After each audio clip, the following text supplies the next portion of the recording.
morning. We're going to do our Harry Potter reading for today. Today is Tuesday, May 12th, and we are 43% through the book now. So I'm going to add a little bit more time every day onto here just to make sure we finish this by the end of next week. And if we don't, you know what? I'll keep posting them on the YouTube page. It's okay. We'll make sure we finish it. So when we were reading yesterday, Harry was just beginning classes at Hogwarts, and he was trying to decide if he liked those classes or if they were just kind of kept him busy. And there were some people that he didn't like Professor Snape. And he also got a note from Hagrid that said he wanted him to visit. It was lucky that Harry had tea with Hagrid to look forward to, because the potion lesson turned out to be the worst thing that had happened so far. At the state of term banquet, Harry had gotten the idea that Professor Snape disliked him. By the end of the first potions lesson, he knew he was wrong. Snape didn't dislike Harry. He hated him. Potions took place down in one of the dungeons. It was colder here than up in the main castle. And it would have been quite creepy without the pickled animals floating in jars along the walls. Oh, that's nasty. Do you guys remember those of you that went to ONSC with us, and we saw those animals that were kind of pickled in the jar where you could look at it and see the big giant lizard? Miss held one up that was like really big, a big lizard. Ugh, nasty. Snape, like Flitwick, started the class by taking the roll call, and like Flitwick, he paused at Harry's name. "Ah, yes," he said, "Harry Potter, our new celebrity." Draco Malfoy and his friends Crabbe and Goyle sniggered behind their hands. Snape finished calling the names and looked up at the class. His eyes were black like Hagrid's, but they had none of Hagrid's warmth. They were cold and empty and made you think of dark tunnels. "You are here to learn the subtle science and exact art of potion making," he began. He spoke in barely more than a whisper, but they caught every word. Like Professor McGonagall, Snape had the gift of keeping a class silent without effort. "And there is little foolish wand-waving here. Many you will hardly believe this is magic. I don't expect you'll understand the beauty of the softly simmering cauldron with its shimmering fumes, the delicate power of liquids that snare the mind, ensnare the senses. I can teach you how to bottle fame, brew glory, even stopper death, if you aren't as big of a bunch of dunderheads as I usually have to teach." More silence followed this speech. Harry and Ron looked at each other with raised eyebrows. Hermione Granger was on the edge of her seat, looking desperate to start proving that she wasn't a dunderhead. "Potter," said Snape suddenly. "What would I get if I added powdered root of asphodel to an infusion of wormwood?" "Powdered root of what to an infusion of what?" Harry glanced at Ron, who looked as stumped as he was. Hermione's hand shot into the air. "I don't know, sir," said Harry. Snape's lips curled into a sneer. Remember, a sneer is kind of a mean smile like this. "Tut, fame clearly isn't everything." He ignored Hermione's hand. "Let's try again, Potter. Where would you look if I told you to give me a bezoar?" Hermione's hand was high in the air, even though as high as her hand would go without her leaving her seat. But Harry didn't have the faintest idea what a bezoar was. He tried to look at Malfoy, Crabbe, and Goyle, who were shaking with laughter. "I don't know, sir. I thought you would be an open book before coming here, Potter?" Potter forced himself to keep looking straight into those cold eyes. He had looked through books at the Dursleys, but did Snape expect him to remember everything in 1,000 magical herbs and fungi? Snape was still ignoring Hermione's quivering hands. What's the difference, Potter, between monkshood and wolfsbane?" At this, Hermione stood up, her hand stretching toward the dungeon ceiling. "I don't know," said Harry quickly. "I think Hermione does, though. Why don't you try her?" A few people laughed. Harry caught Seamus's eye, and Seamus winked. Snape, however, was not pleased. "Sit down," he snapped at Hermione. "For your information, Potter, asphodel and wormwood make a sleeping potion so powerful it is known as the Draught of Living Death. A bezoar is a stone taken from the stomach of a goat that will save you from most poisons. As for monkshood and wolfsbane, they are the same plant, which also goes by the name aconite. Well, why aren't you copying all that down?" There was a sudden rummaging for quills and parchment. Over the noise, Snape said, "And a point will be taken from Gryffindor House for your cheek, Potter." Things didn't improve for the Gryffindors as the potion lesson continued. Snape put them all into pairs and set them to mixing up a simple potion to cure boils. He swept around the room in his long black coat, watching them weigh dry nettles and crush snake fangs, criticizing almost everyone except for Malfoy, whom he seemed to like. He was just telling everyone to look at this perfect way Malfoy had stewed his horned slugs when clouds of acid, green smoke, and loud hissing filled the dungeon. Neville had somehow managed to melt Seamus's cauldron into a twisted blob, and their potion was seeping onto the floor, burning holes into people's shoes. Within seconds, the whole class was standing on their stools, while Neville, who had been drenched in the potion, moaned in pain as angry red boils sprang up all over his arms and legs. "Idiot boy!" added Snape. Snarled Snape, clearing the spilled potion away with one wave of his wand. "I suppose you added the porcupine quills before taking the cauldron off the fire." Neville whimpered as boils started to pop up all over his nose. "Take him to the hospital wing," Snape shouted at Seamus, and then he rounded on Harry. "You, Potter, why didn't you tell him not to add the quills? I thought he'd make you look good if you got it wrong, did you? That's another point you've lost for Gryffindor." This was so unfair that Harry opened his mouth to argue, but Ron kicked him behind their cauldron. "Don't push it," he said. "I've heard Snape can turn very nasty." As they climbed the steps out of the dungeon an hour later, Harry's mind was racing and his spirits were low. He'd lost 2 points for Gryffindor in his very first week. Why did Snape hate him so much? "Cheer up," said Ron. "Snape's always taking points off Fred and George. Can I come meet Hagrid with you?" At 5 to 3, they left the castle and made their way across the grounds. Hagrid lived in a small wooden house on the edge of the Forbidden Forest.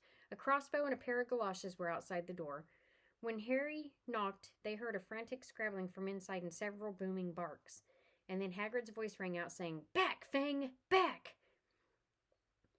Hagrid's big hairy face appeared in the crack as he pulled the door open. "Hang on," he said. "Back, Fang!" He let them in, struggling to keep a hold of the collar of an enormous black horehound. There was only one room inside. Hams and pheasants were hanging from the ceiling. A copper kettle was boiling on an open fire, and in the corner stood a massive bed with a patchwork quilt over it. "Make yourselves at home," said Hagrid, letting go of Fang, who bounded straight at Ron and licked his ears. Like Hagrid, Fang was clearly not as fierce as he looked. "This is Ron," Harry told Hagrid, who was pouring water into a large teapot and putting rock cakes onto a plate. "Another Weasley, eh?" said Hagrid, glancing at Ron's freckles. "I spent half my life chasing your twin brothers away from the forest." The rock cakes were shapeless lumps of raisins that almost broke their teeth, but Harry and Ron pretended to be enjoying them as they told Hagrid all about their first lessons. Fang rested his head on Harry's knees and drooled all over his clothes. Harry and Ron were delighted to hear Hagrid call Finch that old git. "And as for that cat, Miss Norris, I'd like to introduce her to Fang sometime. Do you know, every time I go up to the school, she follows me everywhere. Can't get rid of her. Filch puts her up to it." Harry told Hagrid about Snape's lesson. Hagrid, like Ron, told Harry not to worry about it, that Snape liked hardly any of the students. "But he seemed to really hate me." "Rubbish," said Hagrid. "Why should he?" Yet Harry couldn't help thinking that Hagrid didn't quite meet his eyes when he said that. "How's your brother Charlie?" Hagrid asked Ron. "I liked him a lot. Great with animals." Harry wondered if Hagrid had changed the subject on purpose. While Ron told Hagrid all about Charlie's work with dragons, Harry picked up a piece of paper that was lying on the table under a tea cozy. It was a cutting from the Daily Prophet, Gringotts break-in latest. "Investigations continue into the break-in at Gringotts on July 31st. Widely believed to be the work of dark wizards or witches unknown. Gringotts goblins today insisted that nothing had been taken. The vault that searched had in fact been emptied that same day. But we're not telling you what was in there, so keep your noses out of if you know what's good for you," said a Gringotts goblin this afternoon. Harry remembered Ron telling him on the train that someone had tried to rob Gringotts, but Ron hadn't mentioned the date. "Hagrid," said Harry, "that Gringotts break-in happened on my birthday. It might have been happening while we were there." There was no doubt in it. Hagrid definitely didn't meet Harry's eyes this time. He grunted and offered him another rock cake. Harry read the story again. The vault that was searched had in fact been emptied earlier in that day. Hagrid had emptied Vault 713, if you could call it emptying, taking out that grubby little package. Had that been what the thieves were looking for? As and Ron walked back to the castle for dinner, their pockets weighed down with rock cakes they'd been too polite to refuse. Harry thought that none of the lessons he'd had so far had given him as much to think about as the tea with Hagrid. Had Hagrid collected that package just in time? Where was it now? And did Hagrid know something about Snape that he didn't want to tell Harry? Chapter 9: The Midnight Duel. Harry had never believed he would meet a boy he hated more than Dudley, but that was before he met Draco Malfoy. Still, first-year Gryffindors only had potions with the Slytherins, so they didn't have to put up with Malfoy much. Or at least they didn't until they spotted a notice pinned up on the Gryffindor common room that made them all groan. Flying lessons would be starting on Thursday, and Gryffindor and Slytherin would be learning together. Typical, said Harry darkly. Just what I always wanted, to make a fool of myself on a broomstick in front of Malfoy. He'd been looking forward to learning to fly more than anything else. You don't know that you'll make a fool of yourself, said Ron reasonably. Anyway, I know Malfoy's always going on about how good he is at Quidditch, but I bet that's all talk. Malfoy certainly did talk about flying a lot. He complained loudly about first years never getting on the house Quidditch teams and told long, boastful stories that always seemed to end with him narrowly escaping muggles in helicopters. He wasn't the only one, though. The way Seamus Finnegan told it, he'd spent most of his childhood zooming around the countryside in a broomstick. Even Ron would tell anyone who'd listen about the time he almost got hit by a hang glider on Charlie's old broom. Everyone from wizarding families talked about Quidditch constantly. Ron had already had a big argument with Dean Thomas, who shared their dormitory, about soccer. Ron couldn't see what was exciting about a game with only one ball where no one was allowed to fly. Harry had caught Ron prodding Dean's poster of West Ham soccer team trying to make the players move. Neville had never been on a broomstick in his life because his grandmother had never let him near one. Privately, Harry felt she'd had a good reason because Neville managed to have an extraordinary number of accidents with both feet on the ground. Hermione Granger was almost as nervous about flying as Neville was. This was something you couldn't learn by heart out of a book, not that she hadn't tried. At breakfast on Thursday, she bored them all stupid with flying tips she'd gained out of a library book called Quidditch Through the Ages. Neville was hanging on to her every word, desperate for anything that might help him hang on to the broomstick later. But everybody else was very pleased when Hermione's lecture was interrupted by the arrival of the mail. Harry hadn't had a single letter since Hagrid's note, something that Malfoy had been quick to notice, of course. Malfoy's eagle owl was always bringing him packages of sweets from home, which he opened gloatingly at the Slytherin table. A barn owl brought Neville a small package from his grandmother. He opened it excitedly to show them a glass ball the size of a large marble, which seemed to be full of white smoke. It's a remembrall, he explained. Gran knows I forget things. This tells you if there's something you've forgotten to do. Look, you hold it tight, and this turns red. Oh, his face fell because the remembrall had glowed scarlet. You've forgotten something. Neville was trying to remember what he'd forgotten when Draco Malfoy, who was passing the Gryffindor table, snatched the remembrall out of his hand. They were half hoping for a reason to fight Malfoy, but Professor McGonagall, who could spot trouble before any other teacher in the school, was there in a flash. What's going on? Malfoy's got my remembrall, Professor. Scowling, Malfoy quickly dropped the remembrall back on the table. Just looking, he said, and he sloped away with Crabbe and Goyle behind him. At 3:30 that afternoon, Harry, Ron, and the other Gryffindors hurried down the front steps onto the grounds for their first flying lesson. It was a clear, breezy day, and the grass rippled under their feet as they marched down the sloping lawns toward a smooth, flat lawn on the opposite side of the grounds to the Forbidden Forest, whose trees were swaying darkly in the distance. The Slytherins were already there, and so were 20 broomsticks lying in neat lines on the ground. Harry had heard Fred and George Weasley complain about the school brooms, saying that some of them started to vibrate if you flew too high, or always flew slightly to the left. Their teacher, Madam Hooch, arrived. She had short gray hair and yellow eyes like a hawk. Well, what are y'all waiting for? She barked. Everyone stand by a broomstick. Come on, hurry up. Harry glanced down at his broom. It was odd, and some of the twigs stuck out at odd angles. Stick out your right hand over your broom and say, up, called Madam Hooch at the front. Up, everyone shouted. Harry's broom jumped into his hand at once, but it was one of the few that did. Hermione Granger's had simply rolled over on the ground, and Neville's hadn't moved at all. Perhaps broom, like horses, could tell when you were afraid, thought Harry. There was a quaver in Neville's voice that said only too clearly they wanted to keep his feet on the ground. Madam Hooch then showed them how to mount their brooms without sliding off the end and walked up and down the rows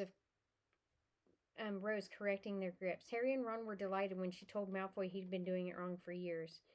Next, when I blow my whistle, you kick off from the ground hard. Keep your broom steady, rise a few feet, and then come straight back down by leading forward. On my whistle, 3, 2... But Neville, nervous and jumpy, frightened of being left on the ground, pushed off hard before the whistle had touched Madam Hooch's lips. Come back, boy, she shouted, but Neville was rising straight up like a cork out of a bottle. 12 feet, 20 feet. Harry saw his scared white face look down at the falling ground and saw him gasp, slip sideways off the broom, and wham! A thud and a nasty crack as Neville lay face down on the grass in a heap. His broomstick was still rising higher and higher and started to drift toward the forbidden forest and out of sight. Madam Hooch was bending over Neville, her face as white as his. Broken wrist, Harry heard her mutter. Come on, boy, it's all right. You get up. She turned to the rest of the class. None of you is to move while I take this boy to the hospital ring. You leave these brooms where they are, or you'll be out of Hogwarts before you say Quidditch. Come on, dear. Neville, his face tear-streaked, clutching his wrist, hobbled off with Madam Hooch, who had her arm around him. No sooner were they out of earshot than Malfoy bursted into laughter. Did you see his face? The great lump? The other Slytherins joined in. Ooh, sticking up for the Longbottom boy. Oh, I skipped a line, sorry. The other Slytherins joined in. Shut up, Malfoy, snapped Parvati Pavel. Oh, sticking up for Longbottom, said Pansy Parkinson, a hard-faced Slytherin girl. Never thought you'd like little crybabies, Parvati. Look, said Malfoy, darting forward and snatching something out of the grass. It's that stupid thing Longbottom's gran sent him. The Remembrall glittered in the sun as he held it up. Give that here, Malfoy, said Harry. Everyone stopped talking to watch. Malfoy smiled nasty. I think I'll leave it somewhere for Longbottom to find. How about up a tree? Give it here, Harry yelled. But Malfoy had leapt onto his broomstick and taken off. He hadn't been lying. He could fly well. Hovering level with the topmost branch of an oak tree, he yelled, Come on and get it, Potter. Harry grabbed his broom. No, shouted Hermione Granger. Madam Hooch told us not to move. You'll get us all into trouble. Harry ignored her. Blood was pounding in his ears. He mounted his broom and kicked hard against the ground and up he soared. Air whished through his hair and his robes whipped out behind him, and in a fierce rush of joy he realized he'd found something he could do without being taught. This was easy. This was wonderful. He pulled his broomstick up with a little to take it higher and heard screams and gasps of the girls back on the ground and an admiring whoop from Ron. He turned his broomstick sharply to face Malfoy in midair. Malfoy looked stunned. Give it here, Harry called, or I'll knock you off that broom. Oh, yeah? Said Malfoy, trying to sneer but looking worried. Harry knew somehow what to do. He leaned forward and grasped the broom tightly in his hands, and it shot forward toward Malfoy like a javelin. Malfoy only just got out of the way in time. Harry made a sharp bout-face and held the broom steady. A few people below were clapping. No, Crabbe and Goyle up here to save your neck, Malfoy, Harry called.